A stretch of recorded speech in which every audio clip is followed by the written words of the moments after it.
ಒಂದು ಅಂದವಾದ ಊರಿನಲ್ಲಿ ಕೀರ್ತಿ ಹಾಗೂ ಬಾಲು ಅನ್ನುವ ಇಬ್ರು ಅಕ್ಕ ತಮ್ಮ ಬಾಳ್ತಿದ್ರು. ಒಂದಿನ ಅವರಿಬ್ರು ನಡ್ಕೊಂಡು ಹೋಗ್ತಿದ್ದಾಗ ಆ ಊರಿನಲ್ಲಿದ್ದ ಮುಖ್ಯಸ್ಥ ದುರ್ಗಾರಾವ್ ನೋಡಿ, ಏನ್ ಕೀರ್ತಿ ಬಾಲು, ಯಾವಾಗ ನೋಡಿದ್ರು ಸುಮ್ನೆ ಊರಲ್ಲಿ ಅಲ್ಲಲ್ಲಿ ತಿರುಗಾಡ್ತಾ ಇರ್ತೀರಾ? ಬೇರೆ ಕೆಲ್ಸ ಇಲ್ವಾ ನಿಮ್ಗೆ?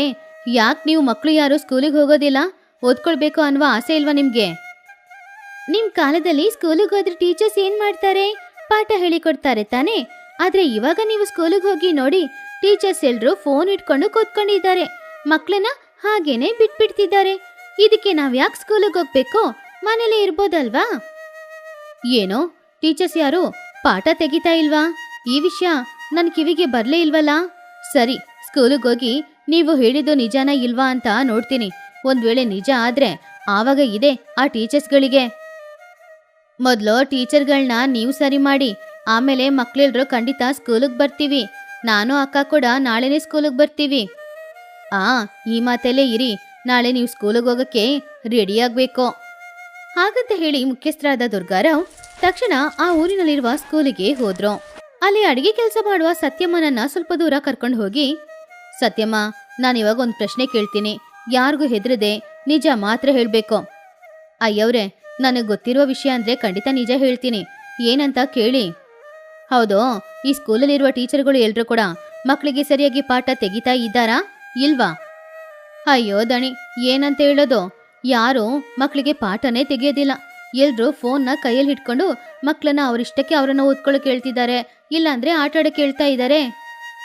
ಓಹೋ, ಹಾಗಾದ್ರೆ ಮಕ್ಳಿಬ್ರು ಹೇಳಿದ್ದು ನಿಜಾನೇ ಅಂತ ಅರ್ಥ. ಸರಿ ಸರಿ, ಇವಾಗ ಈ ಟೀಚರ್ಗಳನ್ನ ಏನ್ ಮಾಡ್ತೀನಿ ಅಂತ ನೋಡು.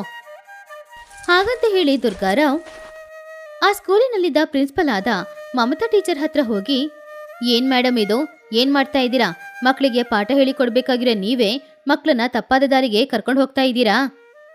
ನಮ್ಮನ್ನ ಕ್ಷಮಿಸ್ಬಿಡಿ ಸರ್, ನಾವು ಬೇಕಂತ ಹಾಗೆ ಮಾಡಿಲ್ಲ. ಆದ್ರೆ ನಾವು ಮಾಡಿದ್ದು ತಪ್ಪೆ. ಇನ್ ಮುಂದೆ ಈ ರೀತಿ ಏನೋ ನಡೆದೇ ಇರುವ ಹಾಗೆ ನಾನ್ ನೋಡ್ಕೊಳ್ತೀನಿ. ಇನ್ನೊಂದ್ಸಲ ಈ ರೀತಿ ನಡೆದ್ರೆ ಆಮೇಲೆ ನಿಮ್ ಕೆಲ್ಸ ಹೋಗುತ್ತೆ, ನೀವೆಲ್ರೂ ಮನೆಗೆ ಹೋಗ್ಬೇಕಾಗುತ್ತೆ. ಹಾಗಂತ ಹೇಳಿ ದುರ್ಗಾರಾವ್ ಅಲ್ಲಿಂದ ಹೊರಟು ಹೋದ್ರು. ಅದನ್ನು ಕೇಳಿ ಟೀಚರ್ಗೆ ತುಂಬಾನೇ ಭಯ ಆಯ್ತು.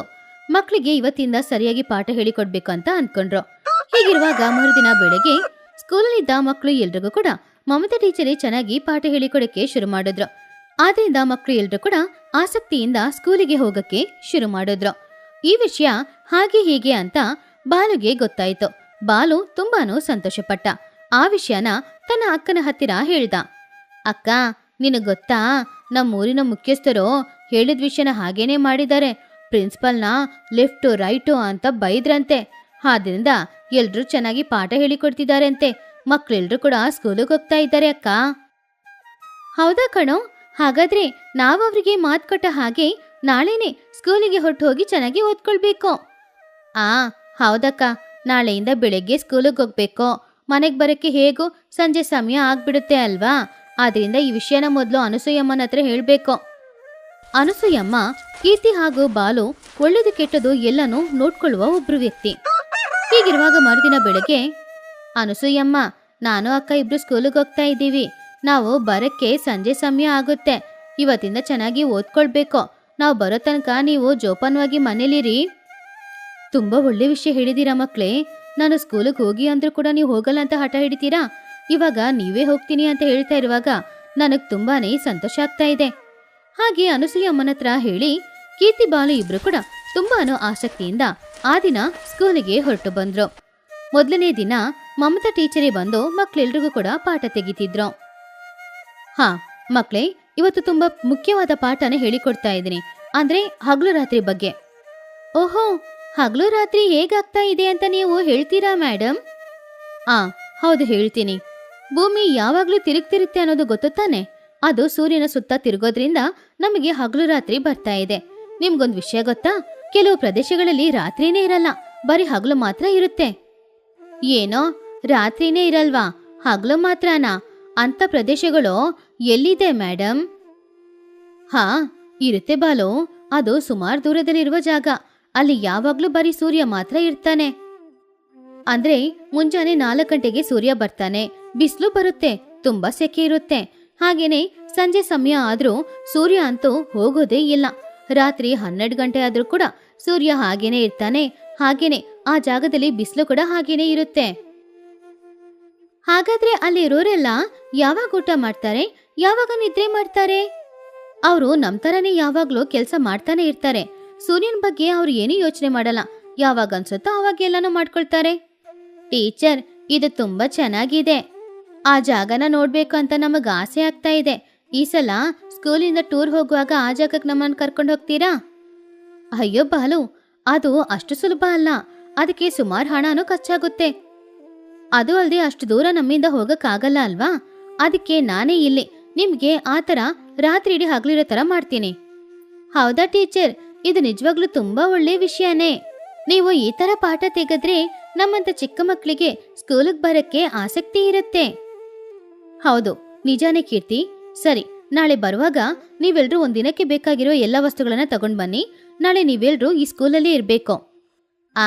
ಸರಿ ಟೀಚರ್, ಖಂಡಿತ ತಗೊಂಡ್ ಬರ್ತೀವಿ.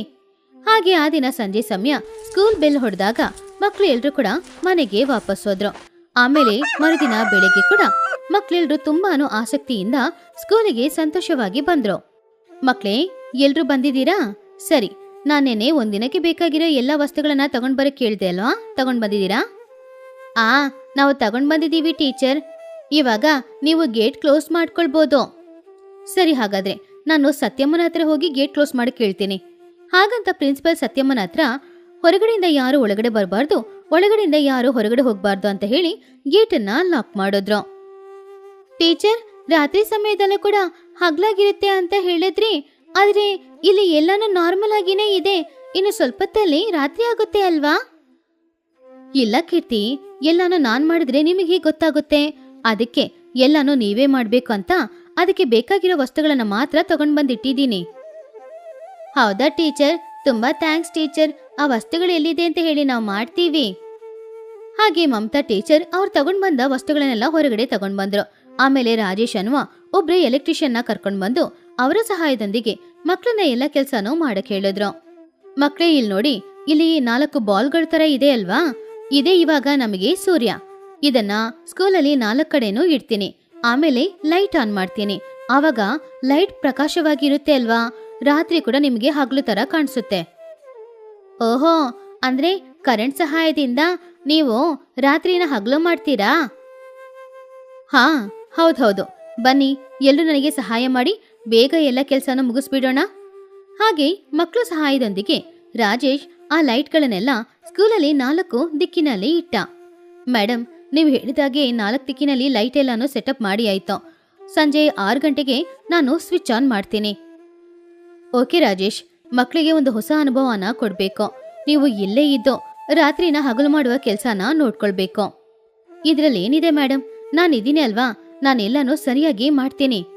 ಹಾಗೆ ರಾಜೇಶ್ ಸಂಜೆ 6 ಗಂಟೆಗೆ ಆ 4 ಲೈಟ್ಗಳನ್ನ ಆನ್ ಮಾಡ್ದ. ಅದು ತುಂಬಾನೇ ಬೆಳಕಿರೋದ್ರಿಂದ ರಾತ್ರಿ ಸಮಯ ಕೂಡ ಹಗಲು ತರ ಕಾಣಿಸ್ತಿತ್ತು. ಟೀಚರ್, ಇವಾಗ್ಲೇ ರಾತ್ರಿ ತುಂಬಾ ಸಮಯ ಆಯ್ತು. ಆದ್ರೆ ಮಕ್ಳೆಲ್ರು ಹೊರಗಡೆ ಆಟ ಆಡ್ತಾ ಇದ್ದಾರೆ. ಅವ್ರು ಯಾರು ಕೂಡ ನಿದ್ರೆ ಮಾಡಲ್ವಾ? ಇದೇ ನಿಜವಾದ ವಿಷಯ ಕೀರ್ತಿ. ನಾವು ಹಗ್ಲಲ್ಲಿ ಆಟಾಡೋದು, ರಾತ್ರಿ ಆದ್ಮೇಲೆ ಮಲ್ಗಿ ನಿದ್ರೆ ಮಾಡೋದು ಅಂತ ಅಭ್ಯಾಸ ಆಗಿದೆ ಅಲ್ವಾ ನಮ್ಗೆ. ಅದಕ್ಕೆ ಅವರೆಲ್ಲರೂ ಹಗ್ಲು ಅಂತ ಆಟಾಡ್ತಿದ್ದಾರೆ. ಹಾಗೇನೆ ರಾತ್ರಿಗಳು ಇಲ್ದೇ ಇರುವ ಜಾಗದಲ್ಲಿ ಅವ್ರವ್ರು ಅವ್ರವ್ರ ಕೆಲ್ಸನ ಯಾವಾಗ ಬೇಕಾದ್ರೂ ಮಾಡ್ಕೊಳ್ತಾರೆ. ನಿದ್ರೆ ಮಾಡ್ಬೇಕು ಅಂತ ಅನಿಸುವಾಗ ನಿದ್ರೆ ಮಾಡ್ತಾರೆ. ಇದು ಅವ್ರ ಅಭ್ಯಾಸ. ಅಷ್ಟೇನಾ ಮೇಡಮ್? ಆದ್ರೆ ನನಗೂ ಹಗ್ಲು ರಾತ್ರಿ 2 ಇರೋ ಪ್ರದೇಶನೇ ತುಂಬಾ ಇಷ್ಟ. ಸೂರ್ಯ ಉದಯವಾದಾಗ ಬೆಳಿಗ್ಗೆ ಎದ್ದೇಳ್ಬೇಕು, ಸೂರ್ಯ ಅಸ್ತಮನ ಆದಾಗ ನಿದ್ರೆ ಮಾಡ್ಬೇಕು. ಈ ಜೀವನನೇ ತುಂಬಾ ಚೆನ್ನಾಗಿರುತ್ತೆ ಅಲ್ವಾ? ಹೌದು ಬಾಲು, ಆ ಜೀವನ ಚೆನ್ನಾಗಿರುತ್ತೆ. ಸರಿ, ಈ ಪಾಠ ನಿಮ್ಮೆಲ್ರಿಗೂ ಚೆನ್ನಾಗಿ ಅರ್ಥ ಆಯ್ತಲ್ವಾ? ನಾನು ರಾಜೇಶ್ ಹತ್ರ ಹೇಳಿ ಲೈಟ್ ಎಲ್ಲ ತೆಗಿ ಕೇಳ್ತೀನಿ. ಹಾಗೆ ಮರುದಿನ ಬೆಳಗ್ಗೆ ರಾಜೇಶ್ ಆ ಲೈಟ್ಗಳನ್ನೆಲ್ಲ ತೆಗ್ದ. ಟೀಚರ್ ಅವನಿಗೆ ಧನ್ಯವಾದನು ಹೇಳಿದ್ರು. ಈ ವಿಷಯ ಎಲ್ಲ ಕೇಳಿ ದುರ್ಗಾರಾವ್ ಸ್ಕೂಲಿಗೆ ಬಂದ್ರು. ಟೀಚರ್ಸ್ ಮಕ್ಕಳಿಗೆ ಚೆನ್ನಾಗಿ ಪಾಠ ಹೇಳಿಕೊಡೋದನ್ನ ನೋಡಿ ಅವ್ರಿಗೆ ಧನ್ಯವಾದ ತಿಳಿಸಿದ್ರು.